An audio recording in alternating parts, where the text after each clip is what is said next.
Hello, my fellow Indian Lakers. My name is Tom O'Connor. I'm a member of the family that's been on this lake for many years.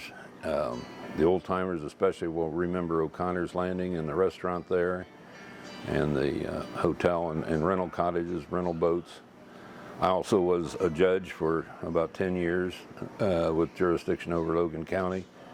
The more famous judge by the name of O'Connor is my younger brother Mark, who was common pleas judge for many years and is now semi-retired. But we now have a problem here at the lake, as we all know.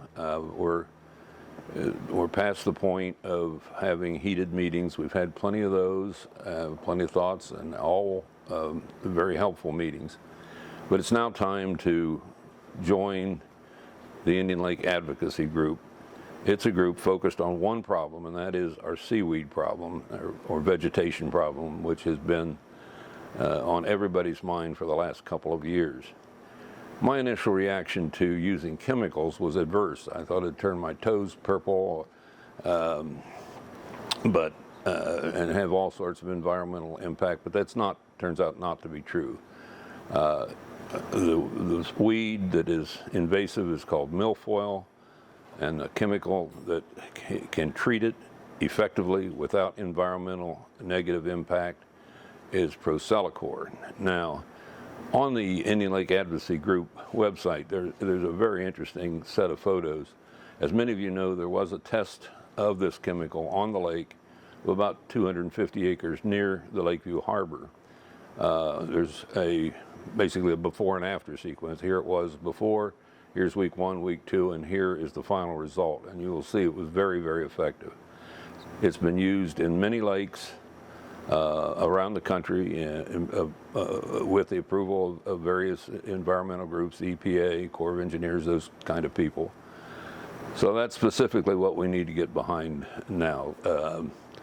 We're kind of past the point of having multiple meetings.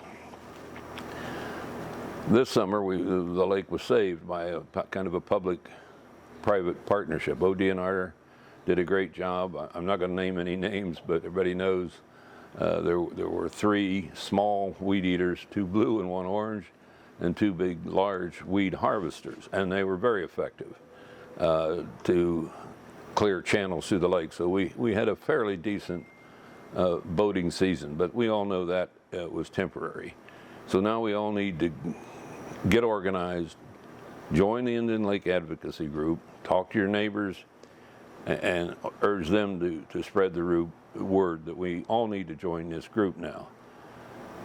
I ran for office a couple times, and I know the lake is very hard to cover, very hard to organize. So if you have a homeowners group, or neighborhood association, anything like that you can spread the word through, that would be extremely helpful to saving our lake. The other things that have been discussed, of course, are cutting the weeds. We talked briefly about that. That's always been needed on the lake to keep back channels, horseshoe channels open in the backwater areas, to keep them navigable. Dredging, always needed, but those things will not solve the problem. The closest thing we have to a permanent solution, which has now been tested, is this chemical treatment. Those are the main points that I wish to make. But the emphatic thing is we now know what to do. We've been thrashing about a lot in the last few months, having these meetings, extremely well attended, very intense meetings. But through the efforts of Bud Chrisman and others, we've narrowed things down to what we need to do. The other groups have been very helpful. The Watershed Group has been extremely helpful, took the lead for a long time. They're really not designed to manage the water in the lake. They manage the watershed district, the farmland around. Chamber of Commerce has a limited role, and the Lake Development Corporation. They've all done great work, but we need to organize the lake to focus on this one problem, and that's why I urge everyone to join the Indian Lake Advocacy Group. and support Bud and the many others that are actively involved in trying to solve this problem. Thank you very much.